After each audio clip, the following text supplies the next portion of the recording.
Ер есімі ел есінде. Алатау жарық компаниясы ұйымдастырған мереке алдымен соғыста қаза болған сарбаздарды еске алудан басталды. Бүгінгі мейрамға соғыстан кейін энергетика саласында қызмет еткен 50-ден аса ардагерлер келген. Араларында тыл және интернационалист жауынгерлер де бар. Ел үшін майданда соғысқан арда азаматтарға мұндай құрмет жыл сайын жасалып тұрады. Мерекеге келгендерге қаржылай сыйлық табысталды.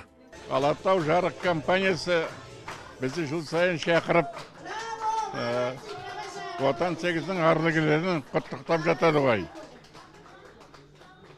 Алатау жарық компаниясының бастықтарына көп рахмет. Отан 8-ның ардагерлерінің атынан көп рахмет айтамыз. Мерекелік кеш кішкентай бүлдіршіндердің өнерлерімен жалғасын тапты. Компанияның балабақшасында тәрбиеленіп жатқан балалар жеңіс туралы ән шырқап би биледі.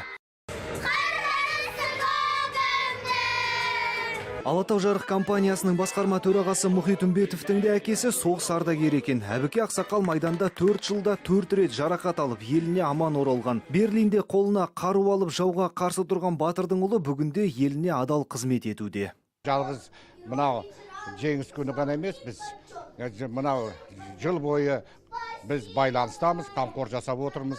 Соған байланысты біздің үлкен ардагер аталарымыз, ардагер аналарымызға әрқашанда біз қамқор жасаймыз. Ол біз үшін үлкен бақыт, біз үшін үлкен қуаныш.